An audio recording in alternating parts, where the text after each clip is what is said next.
Alhamdulillahi Rabbil Alamin, wassalatu wassalamu ala ashrafil khalqi ajma'in, Sayyidina wa maulana wa syafi'ina wa dhukhrina wa barakatina Muhammadin wa ala alihi wa sahbihi wa man tabi'ahu ila yaumiddin.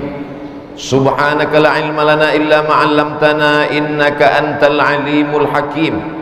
Rabbi shrah li sadri wa yassir li amri wahlul 'uqdatam min lisani yafqahu qawli.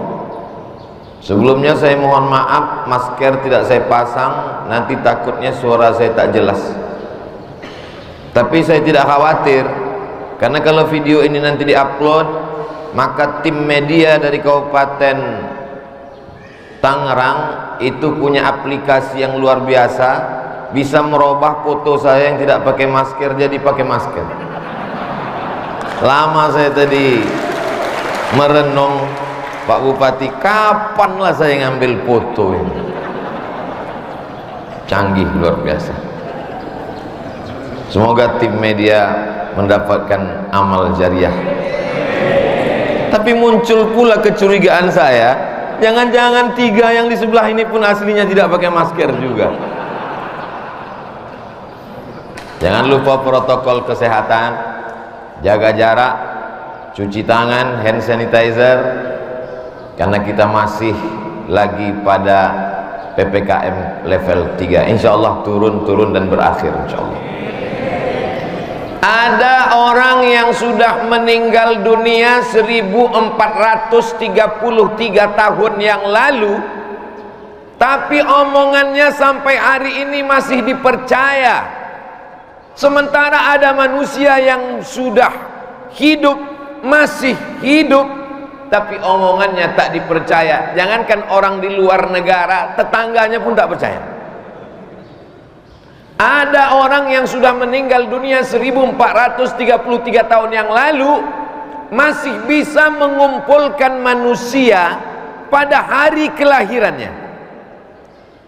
Rasa-rasanya tidak akan mungkin ada momen pertemuan antara saya dengan Bapak Bupati, Wakil Bupati Tangerang. Kalau saya dengan Pak Kanwil Kementerian Agama masih mungkin ada momen pertemuan, karena sama-sama di bidang agama Islam. Kalau saya dengan Bapak Kepala Kantor Kementerian Agama Kabupaten Tangerang masih mungkin ada kemungkinan, mungkin saya ada urusan, mungkin. Tapi dengan Bupati Tangerang, dengan Bapak Dandim, dengan Bapak Kapolres, siapa yang membuat kita, saya, kami bisa bertemu hari ini? Yang membuat bertemu itu adalah Sayyidina wa Maulana Muhammad sallallahu alaihi wasallam. Pak Bupati, Pak Wakil Bupati, Bapak Kapolres, Bapak Dandim, Bapak Kanwil, Bapak Kepala Kantor Kemenak, Bapak Ketua Majelis Ulama Indonesia, Ketua LPTQ, Ketua Ikatan Dai. Lama juga saya menghafalnya itu tadi. Protokol pembawa acara dia tinggal baca, saya mengingat-ingatnya. Yang tak tersebutkan mohon maaf 10 jari aku haturkan. Insya Allah semua yang hadir ini dimuliakan Allah Subhanahu wa ta'ala. Begitu saya katakan semua yang hadir dimuliakan Allah, langsung yang online komplain. Lalu kami Pak Ustadz, yang online pun juga dimuliakan Allah Subhanahu wa ta'ala. Karena sekarang jamaah itu modelnya dua. Kalau dulu sebelum Covid kita datang tablik akbar, pengajian, maulid Nabi, Isra Mi'raj, nuzul Quran, penuh melimpah masjid. Zaman sekarang dilema, mau diundang masyarakat, kita ingin mengagungkan Nabi Muhammad, Covid masih berkeliaran. Mau tidak diberitahu, nanti jamaahnya komplain. Akhirnya jalan tengah, diundang khusus yang VVIP saja, very very important person. Tapi insya Allah di akhirat nanti yang online pun tetap juga masuk surga. Karena ada juga yang mengatakan kalau kita ikut offline nanti surganya nyata, kalau maulid online surganya online. Oh tidak, Allah tuh maha adil. Innamal a'malu binniyat. Tadi kata Pak Bupati Ustadz Abdul Somad sudah ditunggu 2 tahun lamanya. Saya Pak Bupati datang ke Jabodetabek, Jakarta, Depok, Tangerang, Bekasi setahun 4 kali. Setiap 3 bulan saya datang, keliling selama 3 hari. Kebetulan tahun 2021 ini momen Maulid Nabi.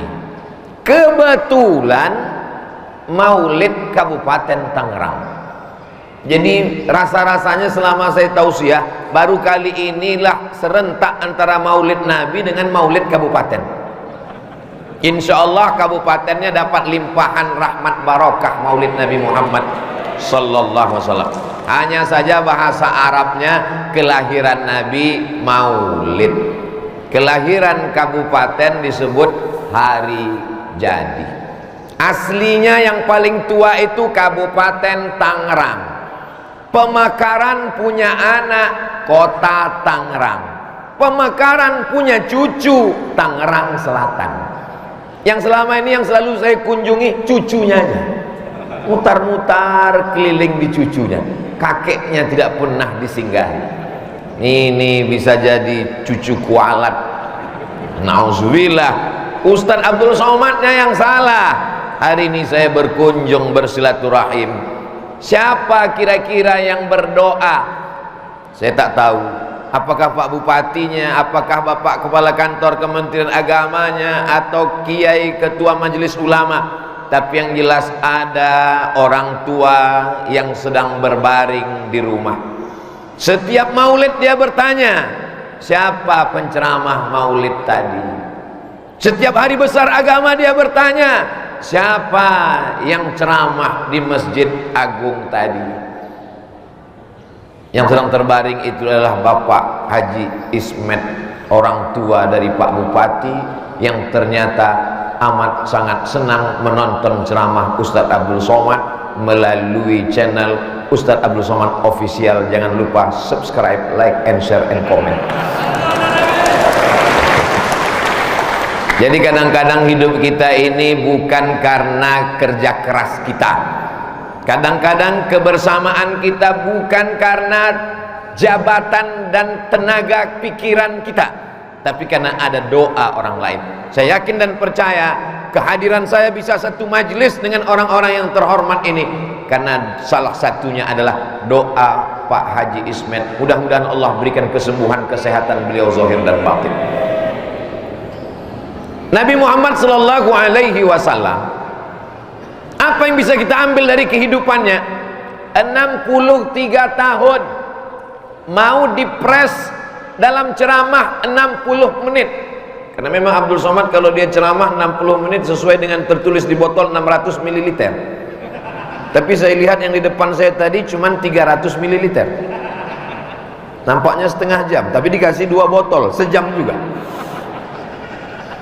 Kalau ada ustadz yang ngomong, saya bisa ceramah tentang Nabi Muhammad 63 tahun, bisa diceramahkan dalam 60 menit, bahasa Arabnya mustahilun. Makanya kalau ada maulid di masjid, datang. Maulid di langgar di surau, datang. Maulid di kantor Kementerian Agama, di pondok pesantren, datang. Karena sesungguhnya ceramah maulid itu saling melengkapi antara satu yang lain. Ceramahnya isinya kan sudah kami dengar. Kata pepatah orang Melayu, hafal kaji karena diulang, pasal jalan karena dilalui.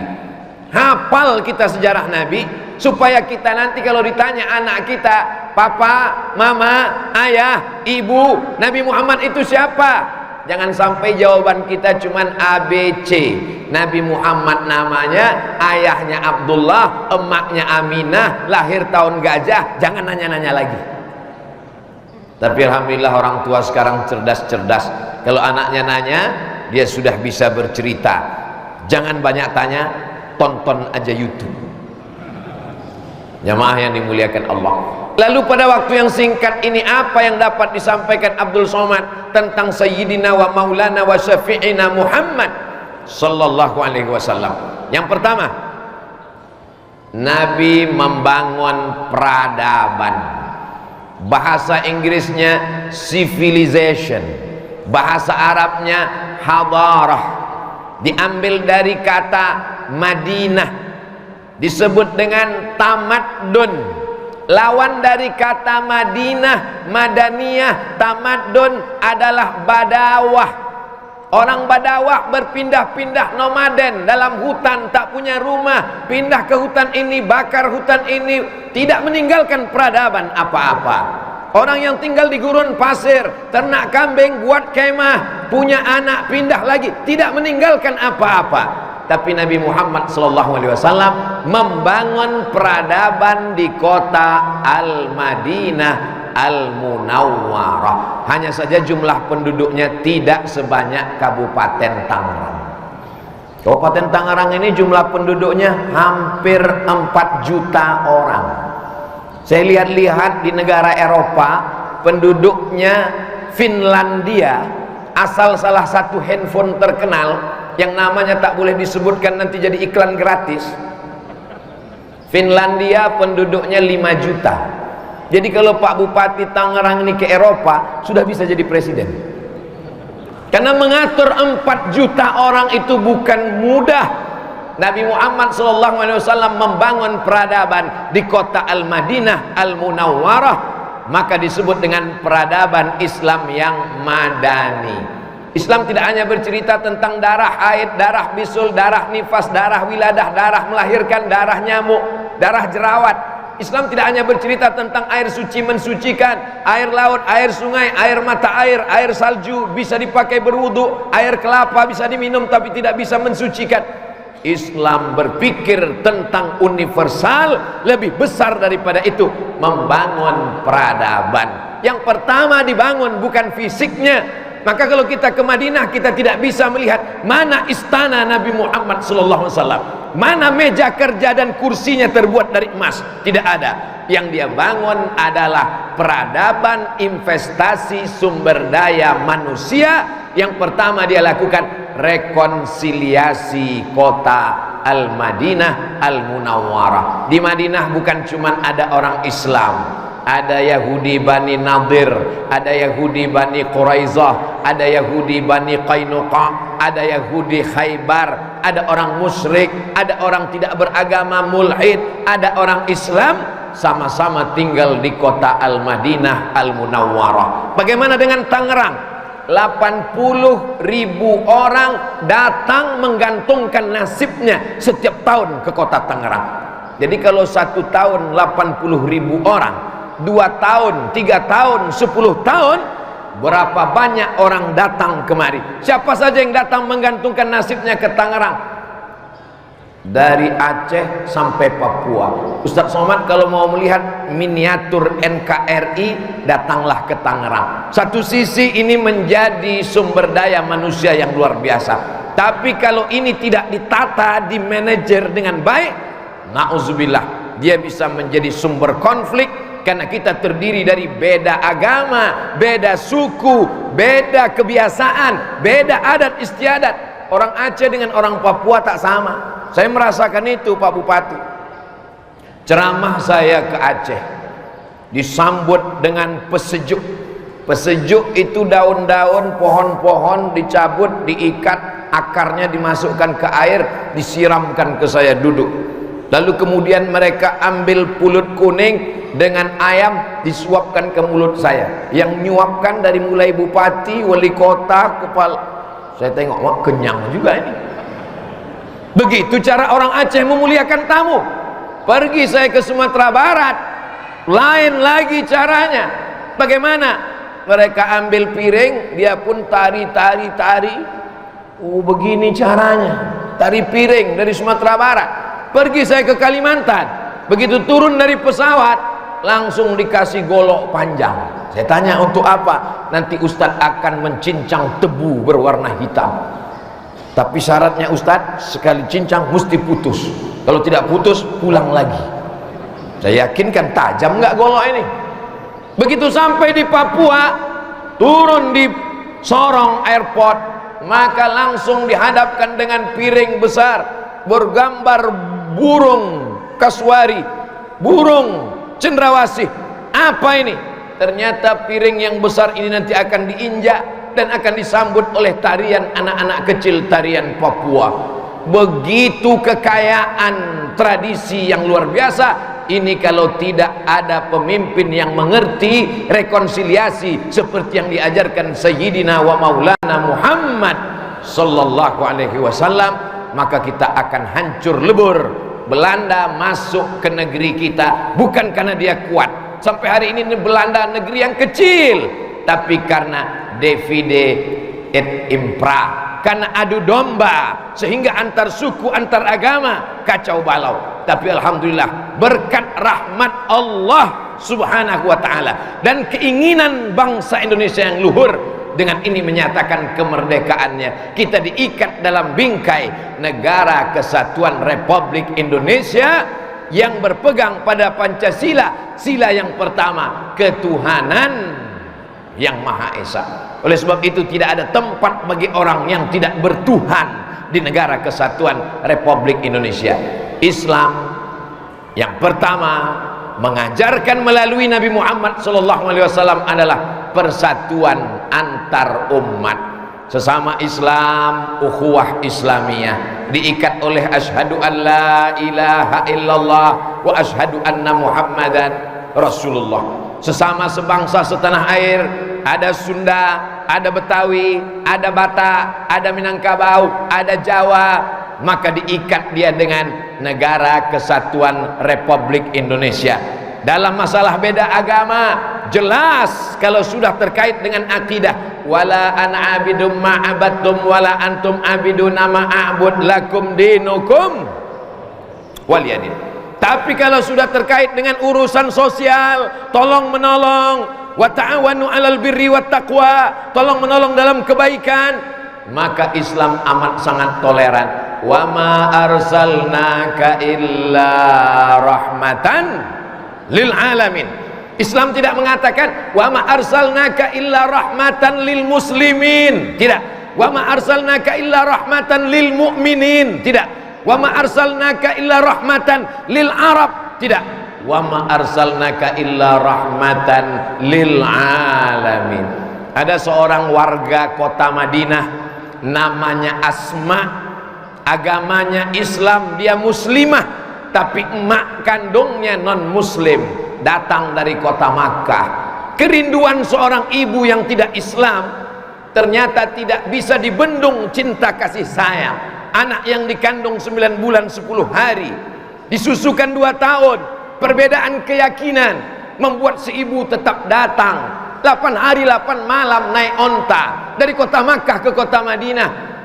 Anaknya takut mau jumpa, lalu dia melapor ke Nabi Muhammad SAW, ya Rasulullah, ummi qadimat, ibu saya datang, wahya raghibatun, dia sangat rindu ingin jumpa dengan saya. Afa asiluha, bolehkah saya menyambung silaturahim dengan ibu saya yang berbeda agama itu?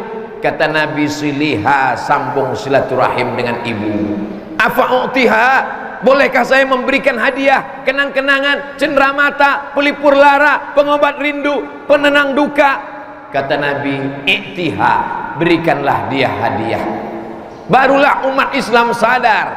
Padahal waktu itu mereka takut karena orang di Makkah musyrik, menyembah Lata, Uzza, Manat, Hubal, Jibti, Taghut, Naham. Islam mengajarkan, la yanhakumullahu anil ladzina lam yuqatilukum fid din.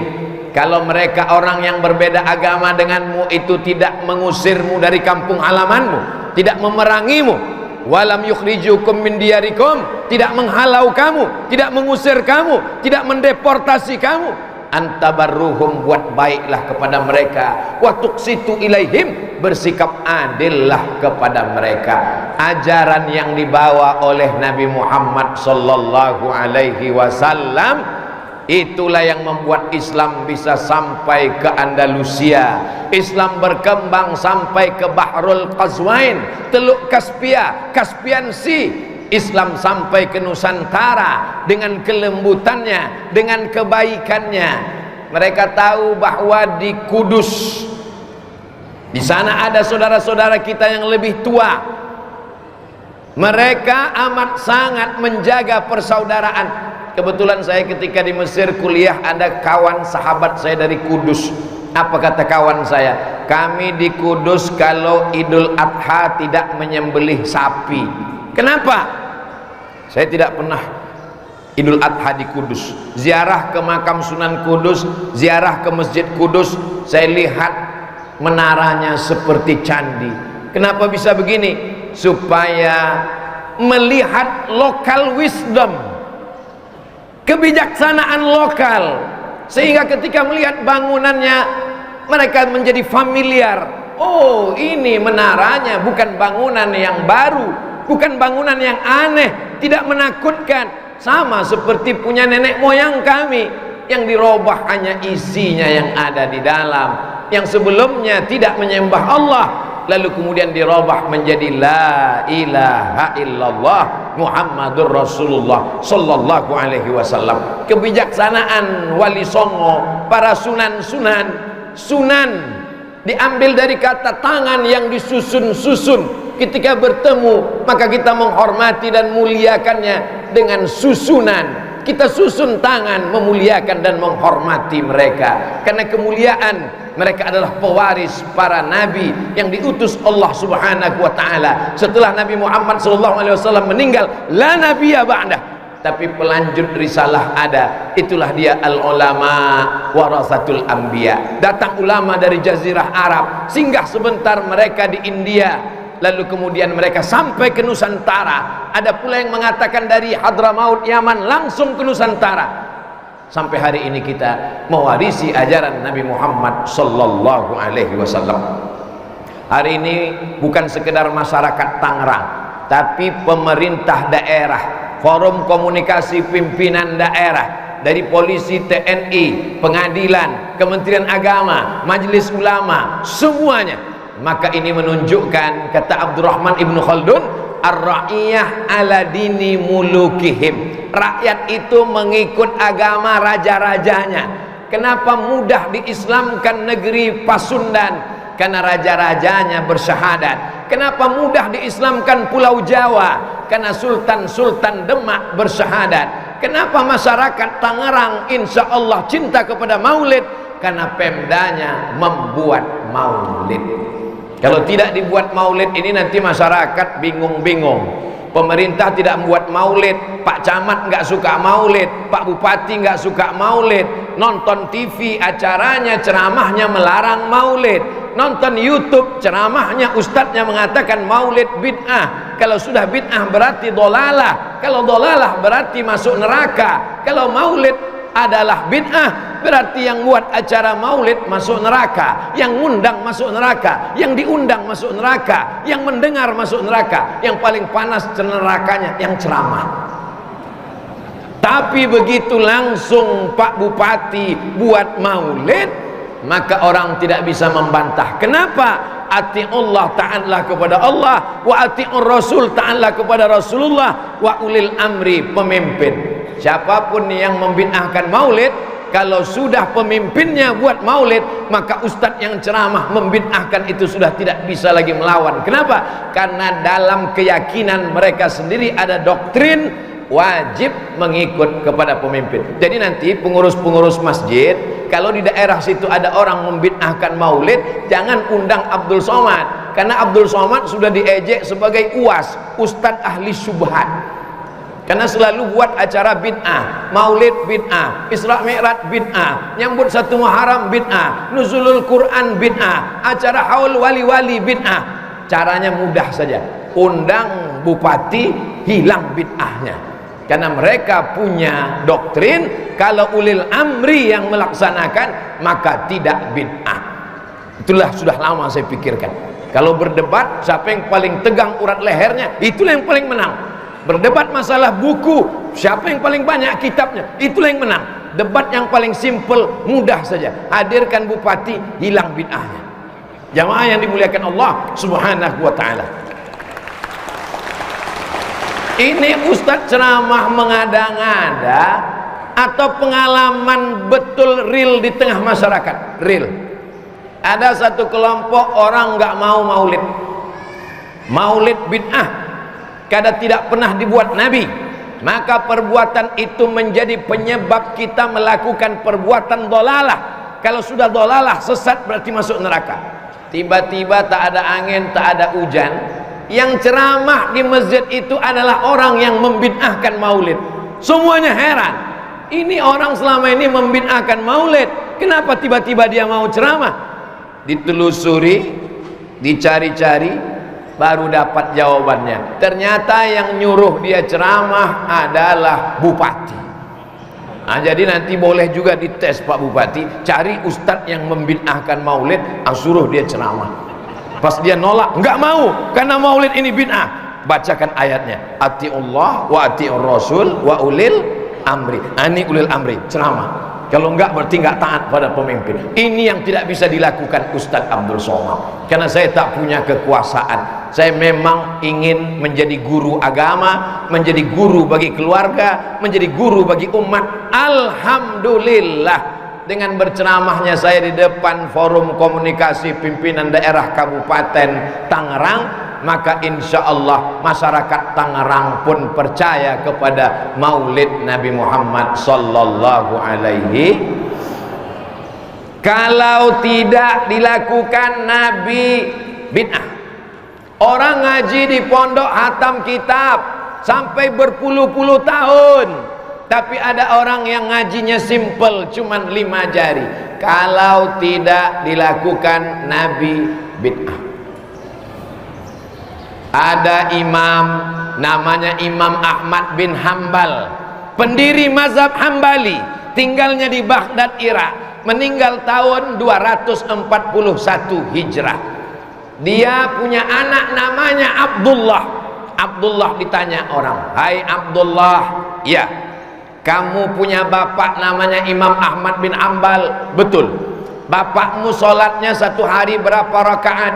Abdullah menjawab, "Bapak saya sholat satu hari salasami'ati rakaat, 300 rakaat."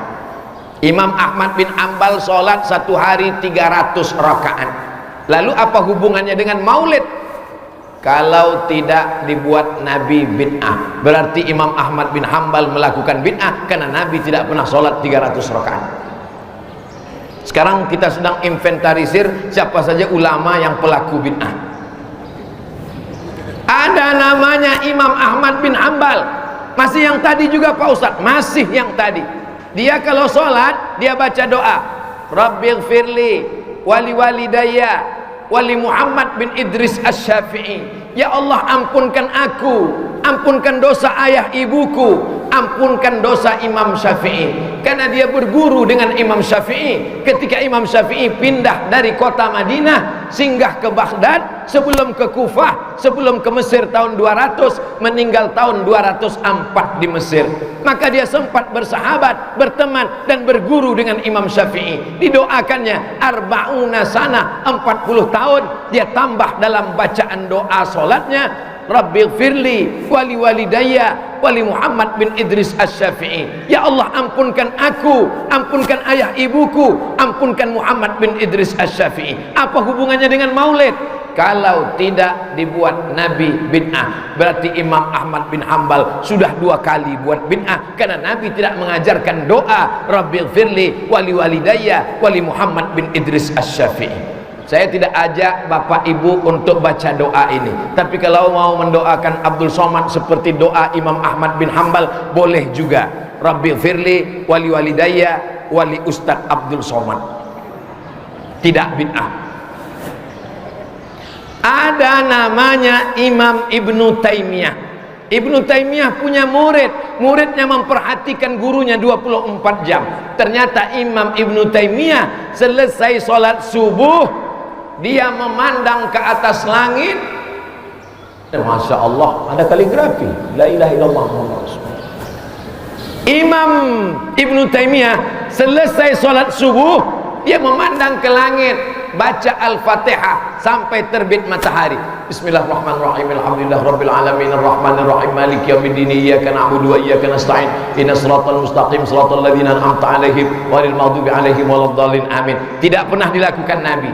Tidak ada hadis menyebutkan bahwa Nabi selesai sholat subuh duduk di masjid memandang ke langit baca Al-Fatihah sampai terbit matahari. Tidak ada. Yang ada dalam hadis Sunan Tirmidzi, sholat subuh berjamaah duduk berzikir mengingat Allah sampai terbit matahari, sholat sunat isyraq 2 rakaat. Memang ada, tapi duduk baca Fatihah dari awal sampai akhir tidak ada. Kalau begitu Ibnu Taimiyah pun melakukan bid'ah, karena definisi bid'ah begitu pendek. Kalau tidak dilakukan Nabi, bid'ah.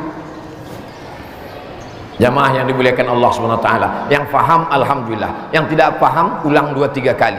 3 kali tak juga paham, makan kue kotak. Poin yang pertama adalah kalau kita bid'ahkan saudara kita yang seiman, ini baru intern, belum lagi dengan yang berbeda keyakinan, belum lagi dengan yang berbeda agama. Kalau sesama kita saling membid'ahkan padahal itu hanya masalah khilafiyah, ingatlah ketika kau katakan kepada saudaramu ini bid'ah, maka sesungguhnya kau sudah mengatakan kamu sudah masuk dalam dhalalah. Dan kalau sudah kau katakan dhalalah, berarti sama dengan kau katakan kau menjadi penghuni neraka.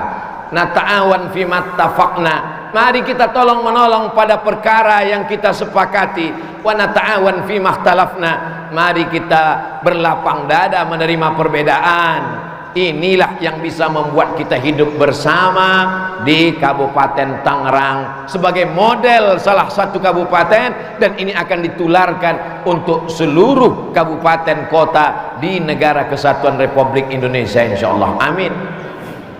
Tangerang banyak gula-gulanya. Prinsipnya di mana ada gula di situ ada semut. Karena banyak gula di sinilah maka banyak orang berdatangan dari Aceh, Sabang sampai Papua, menggantungkan hidupnya, bisnisnya, dagangannya, tanahnya subur. Dari mana Ustaz tahu tanah Tangerang ini subur? Nih bunga-bunga bisa tumbuh di atas keramik. Masjidnya cantik, megah, luar biasa. Ini menunjukkan bahwa orang-orang yang berada di atas tanahnya subur pikiran dan hatinya karena takut kepada Allah, karena cinta kepada Nabi Muhammad sallallahu alaihi wasallam. Ini poin yang pertama, rekonsiliasi nasional. Langkah pertama Nabi Muhammad di kota Al-Madinah, isi piagam Madinah 12 pasal. Di antara pasal-pasalnya, semua yang tinggal di kota Madinah walaupun berbeda agama, maka dia bertanggung jawab yang sama menjaga keamanan kota Al-Madinah Al-Munawwarah. Kalau mau tahu 12 pasal isi piagam Madinah, beli kitab buku Ar-Rahiq Al-Makhtum. Tapi kami nggak bisa bahasa Arab Pak Ustadz, beli terjemahannya. Di bulan Ramadan usahakan beli buku sejarah Nabi. Yang sudah punya Ar-Rahiq Al-Makhtum, juara 1 lomba musabaqah, bukan tilawatil Quran, lomba menulis sejarah Nabi. Juara 1-nya orang India, namanya Sofiyur Rahman Al-Mubarakfuri, sudah diterjemahkan ke dalam bahasa Indonesia. Saya nggak mau yang pakai bahasa Arab, terjemahnya ada. Kalau yang lain Pak Ustadz, Hayatu Muhammad Hussein Haikal sudah diterjemahkan juga ke bahasa Indonesia. Saya mau yang kitab klasik Pak Ustadz, Asy-Syama'il Al-Muhammadiyah, yang dibaca oleh para kiai dan habaib di pondok-pondok pesantren, ditulis oleh Imam Abu Isa Ibni Saurah At-Tirmidzi, yang menulis kitab Sunan At-Tirmidzi, Jami' At-Tirmidzi.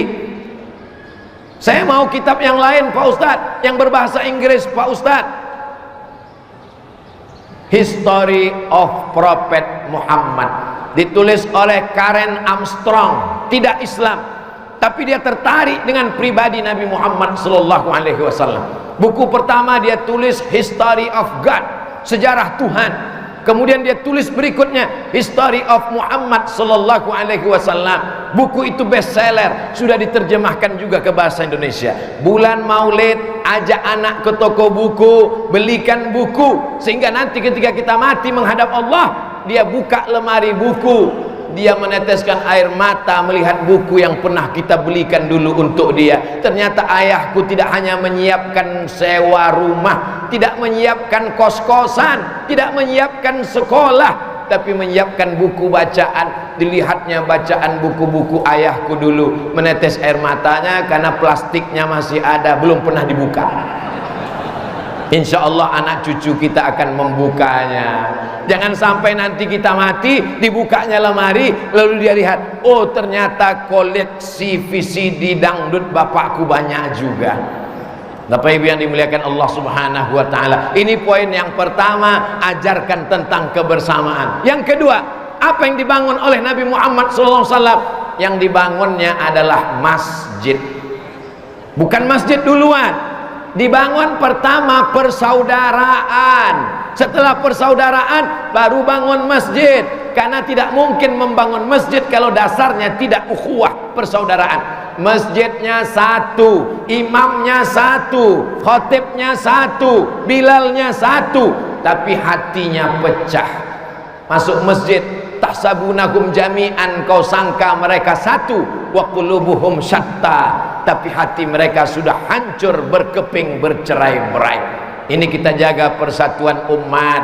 Antara khilafiyah kita lapangkan dada dengan mengkaji perbedaan mazhab. Matangkan dulu mazhab syafi'inya, dari mulai matan takrib, dari matan takrib fatul qarib, naik lalu kemudian sampai kepada i'anatut talibin, khatam i'anah, masuk fikih yang besar al-mahalli, baca kitab majmu' syarah muhazzab. Setelah matang mazhab syafi'i, silakan mazhab hanafi, silakan baca mazhab maliki, silakan mazhab syafi'i, silakan mazhab hambali.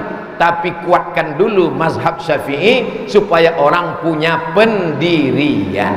Jangan sampai dia bingung, baca langsung 4 mazhab, tidak punya pondasi.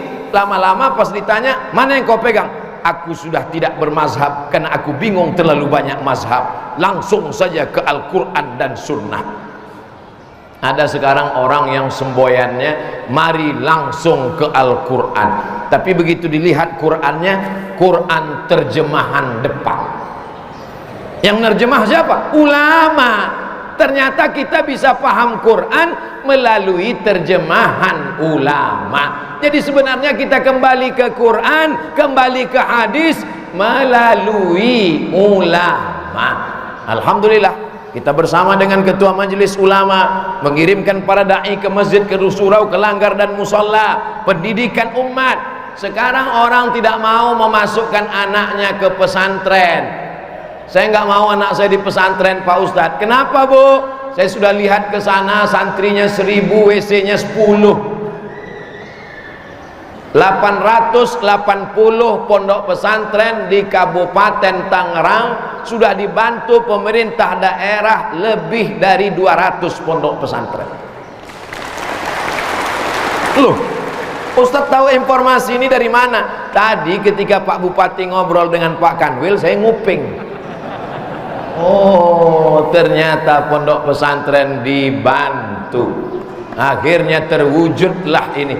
Bapak Ibu yang dimuliakan Allah Subhanahu wa taala, Ustadz berceramah di atas mimbar khutbah Jumat, marilah kita selamatkan anak kita dari sekuler, dari liberal, dari ateis, dari komunis. Jamaahnya, tapi ada orang yang tidak ceramah, tidak menggelegar, tidak berapi-api, tapi cukup dengan tanda tangannya. Tahun ini APBD untuk pondok pesantren sebanyak, selesai. Lihat kemana arah tanda tangannya. Kalau tanda tangannya ke atas, berarti menara masjid pesantren. Kalau tanda tangannya ke bawah, berarti WC, selesai. Segenggam kekuasaan di tangan, pakai untuk menolong agama Allah Subhanahu wa taala. Jangan nanti setelah tidak ada jabatan, setelah pensiun, datang ke masjid, acara maulid, selesai pengajian, ngejar Ustadz Abdul Somad. Ustadz Abdul Somad, apa yang bisa saya lakukan? Bapak masih aktif, baru saja pensiun. Baca Yasin aja lah, Pak. Yang pensiun jangan tersinggung, karena jantung sudah tidak normal. Tapi bukan berarti orang yang tidak punya jabatan tidak bisa berbuat. Masih bisa aktif di masjid, mengelola anak-anak muda, dididik, ceritakan pengalaman masa lalu. Yang saya ceritakan bukan ingin menjatuhkan dan menaikkan orang. Saya hanya ingin mengajak, berbuatlah ketika tanda tanganmu masih laku. Berbuatlah untuk agama Allah Subhanahu wa ta'ala. Kalau kita bantu pembangunan pesantren, di sana ada anak-anak yang sekolah, yang belajar, yang baca kitab, yang hafal Quran. Kita tidak hafal Quran, kita tidak bisa baca kitab, tapi mereka akan menyebarkan agama, mengalir pahalanya untuk kita sampai hari kiamat. Jabatan tidak lama, jabatan paling lama 2 periode. Setelah itu kita pun akan berakhir. Tapi ada yang kekal abadi. Apa dia? Pondok pesantren akan kekal abadi. Ada penyakit yang paling berbahaya, PPS, Post Power Syndrome. Dulu sebelum kita datang disambut orang pakai rebana, Tala'al badru alaina. Dulu sebelum kita datang sudah dibuatkan baleho besar-besar. Ini contohnya. Dulu sebelum kita datang sudah disiapkan umbul-umbul. Tapi begitu kita tidak ada jabatan, orang tidak menegur, orang tidak menyapa, tidak ada baleho, tidak ada umbul-umbul, kena psikologis kita, down, stres, stroke, depresi, mati dalam kesendirian, kesunyian. Tapi kalau pondok pesantren kita bantu, sampai mati santri-santri itu akan ingat. Mereka akan doakan kita, mereka akan kenang, karena kiainya berkata, Bupati inilah dulu yang membangunkan WC sehingga kalian enggak kebelet pagi-pagi. Inilah dulu yang menolong. Diknas tidak sama dengan Kementerian Agama. Kenapa? Karena Diknas itu sekolahnya lebih banyak, sedangkan Kementerian Agama santrinya dengan sekolah swasta lebih banyak. SMP negeri, SD negeri, SMA negeri, sedangkan ini swasta. Di Diknas yang berkuasa itu adalah kepala dinas, sedangkan di pondok pesantren di Kementerian Agama ada yang lebih berkuasa daripada kanwil dan kepala kantor. Siapa? Kiai. Maka fenomenanya tidak sama. Di Diknas, satu universitas yang di bawah Diknas anggarannya sama dengan 14 IAIN zaman dulu. Bayangkan itu. Apa yang bisa kita bangun dengan anggaran?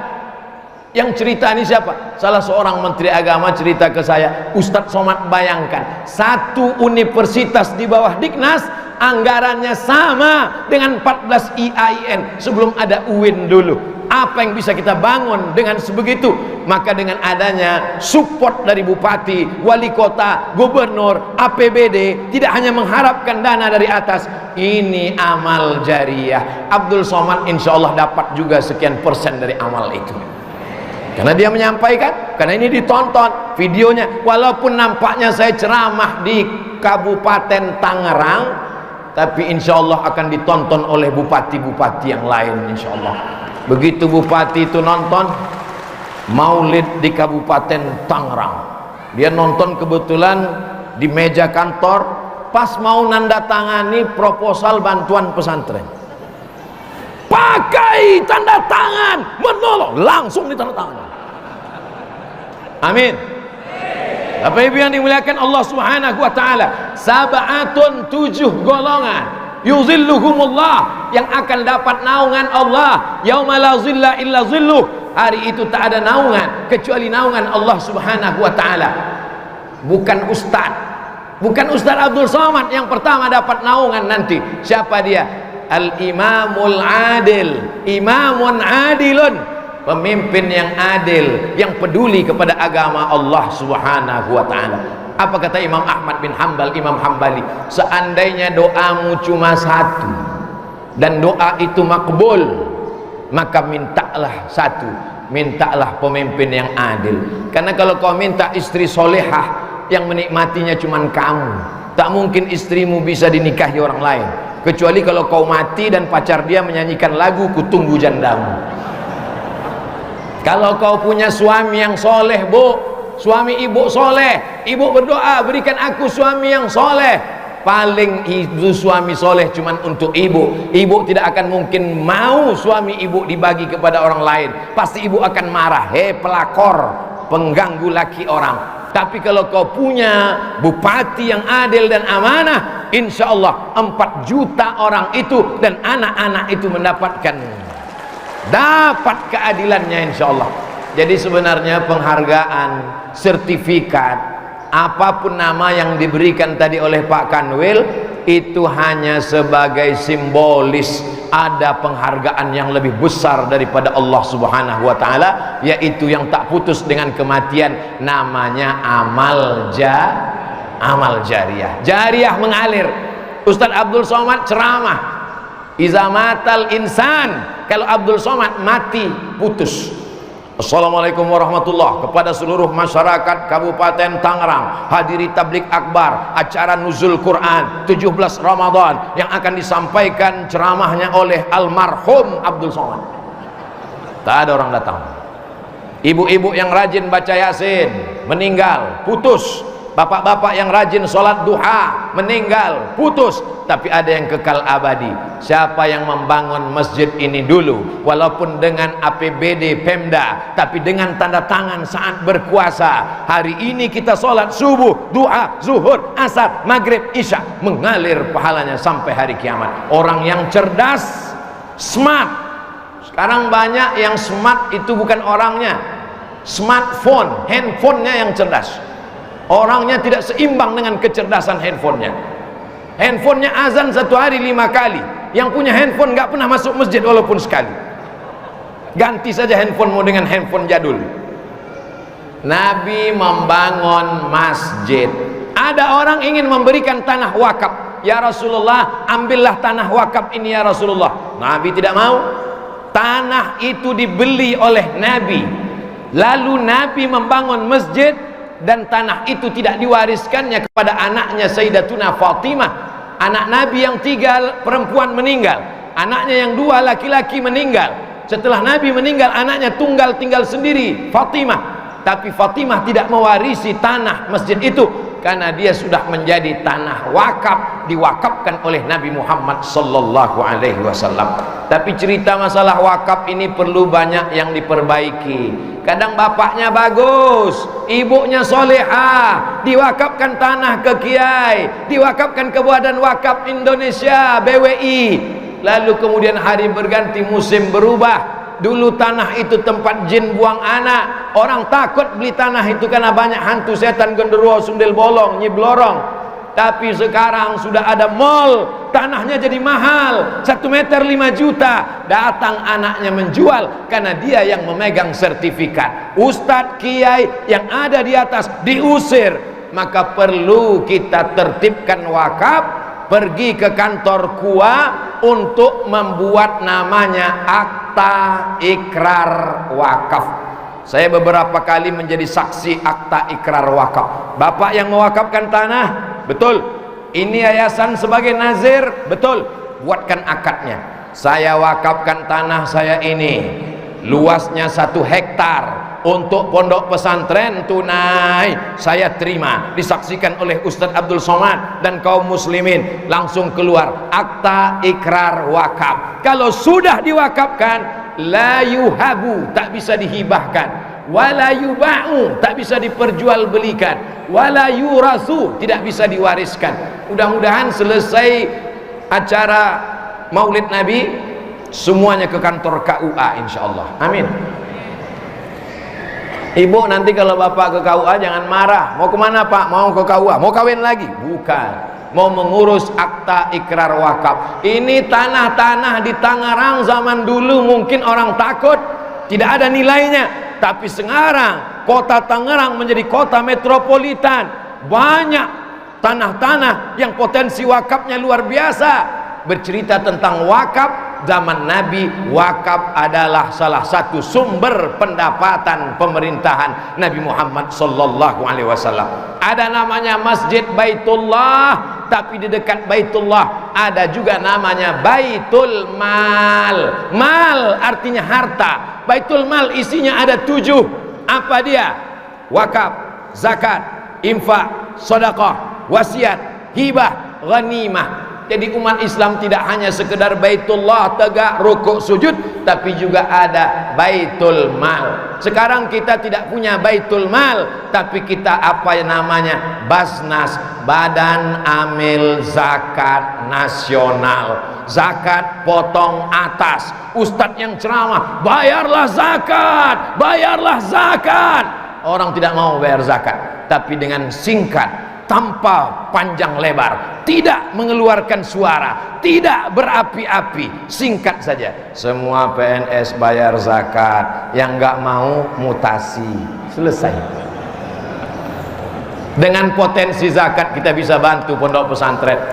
Biaya dana hibah mengerikan. Berapa banyak kepala daerah ditangkap KPK, masuk penjara gara-gara hibah tidak pada tempatnya. Tapi pondok pesantren bisa diselamatkan melalui apa? Melalui zakat. Lalu dari asnaf yang mana pondok pesantren dapat? Innamas shadaqatu lil fuqara wal masakin wal amilina 'alaiha wal mu'allafati qulubuhum wa fir riqab wal gharimin wa fi sabilillah wa ibnis sabil. Saya sangka bel waktu sudah habis.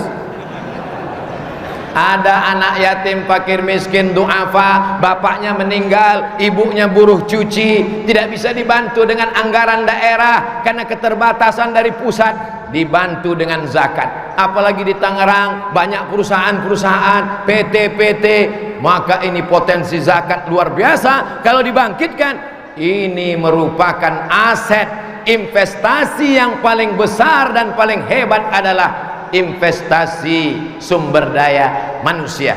Investasi emas berakhir, investasi minyak berakhir. Saya pergi ke salah satu kabupaten, rumah cantik-cantik, bagus-bagus, tapi sekarang sudah berlumut dan retak-retak. Ini dulu kan tempat komplek rumah orang kaya. Betul Pak Ustadz. Kenapa rumah cantik bagus ditinggalkan? Karena sumur minyak sudah kering, tidak lagi ada minyak. Sumber daya alam yang tidak dapat diperbaharui. Tapi sumber daya manusia, pondok pesantren bisa kita cas. Yang selama ini mereka hanya belajar nahu, sharaf, balaghah, ma'ani, mantik, bayan. Maka kita bisa masukkan entrepreneur muda, tertarik dengan dunia bengkel, bisnismen, entrepreneur, dagang, jual beli.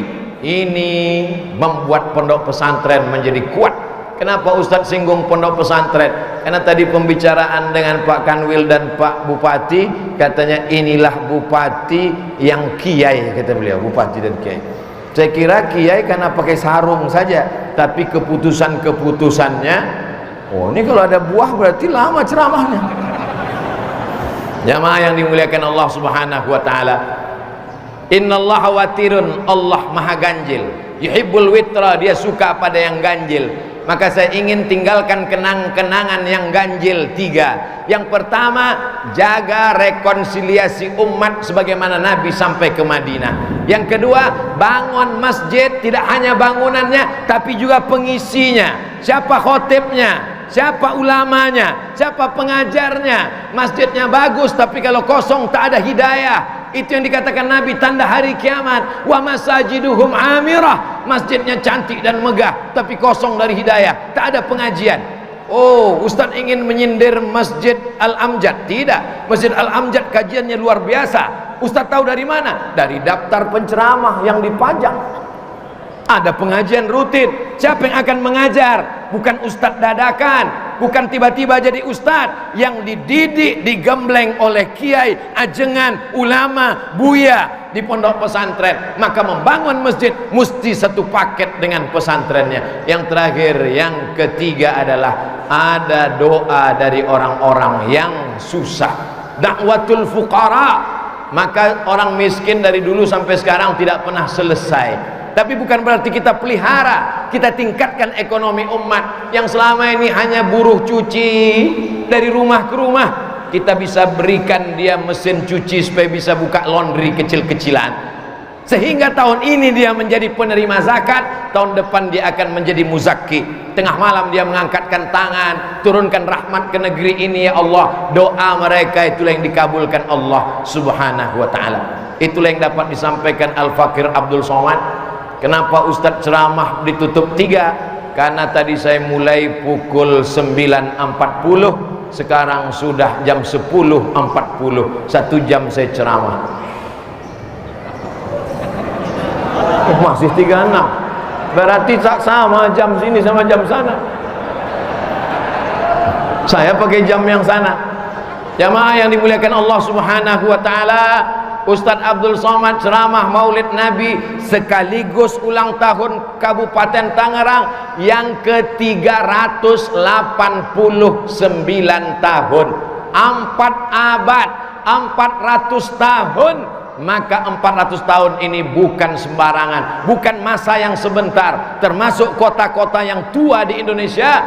Maka ini menjadi kewajiban kita bersama untuk menjaganya. Mudah-mudahan Allah jadikan kota Kabupaten Tangerang baldatun thayyibatun.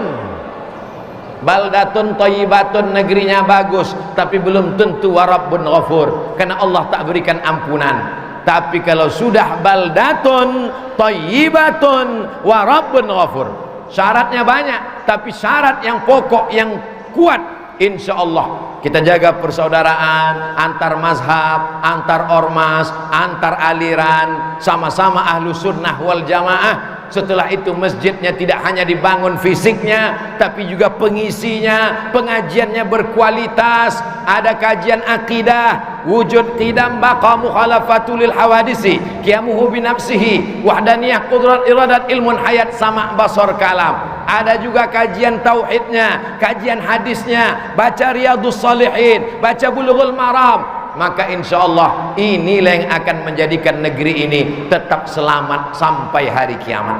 Walau anna alal qura amanu, kalau penduduk Kabupaten Tangerang amanu, beriman, wattaqau, takut kepada Allah, la fatahna alaihim barakatin, kami akan turunkan barokah-barokah minas sama, dari langit turun barokah, wal ard, dari bumi turun barokah. Walakin kadzabu, tapi kalau mereka mendustakan ayat-ayat kami, meninggalkan ulama kami, meninggalkan masjid kami, akhaznahum, kami cabut barokah itu, kata Allah Subhanahu wa taala. Ternyata di Kabupaten Tangerang kalau kita ceramah langsung qabul, cerita barokah, hujan pun langsung turun.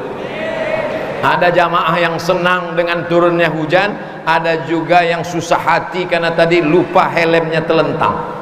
Tapi insya Allah semuanya tetes puluh keringat, air mata, segala macam kesulitan, langkah kaki, hayunan tangan, semuanya bernilai jihad fisabilillah. Man kharaja fi talabil ilmi, siapa yang keluar rumah dengan niat menuntut ilmu, fahuwa fisabilillah, maka dia sama seperti orang yang berjihad fisabilillah hatta yarji'a, sampai dia pulang ke rumahnya masing-masing. Itulah yang dapat saya sampaikan. Aku qauli hadza, astaghfirullah li wa lakum. Saya sampaikan terakhir ucapan selamat hari jadi Kabupaten Tangerang yang ke-389 tahun.